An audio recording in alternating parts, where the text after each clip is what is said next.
Si la course de ce dimanche peut avoir lieu, c'est en partie grâce au travail de Thibaut. Le débroussaillage est en effet réalisé par ces travailleurs d'un ESAT de Draguignan. Ça sert à ce que les coureurs ou les randonneurs ne se blessent pas sur le parcours. Après s'être frayé un chemin, il faut le baliser. C'est Stéphane qui est en charge de le faire. Là, j'ai fait juste le tour de l'arbre. Voilà, bon, c'est vrai que c'est un peu compliqué là parce que c'est dangereux. Donc on va faire attention. C'est la première fois d'ailleurs que ces travailleurs d'un établissement d'accompagnement par le travail sont inclus dans l'organisation d'une course. Ça me plaît énormément. Être en extérieur, moi, ça me change la vie. Ça me plaît d'être en nature, quoi. Je suis bien en fait.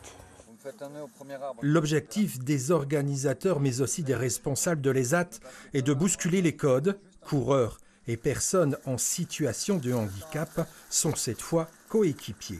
On cherche à casser cette image du handicap qui aujourd'hui est très carrée, très fermée, quoi.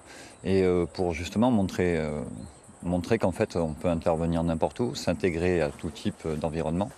Le trail de Draguignan veut se distinguer également par son parcours secret pour l'instant. Les coureurs ne le découvriront que ce dimanche avant la course.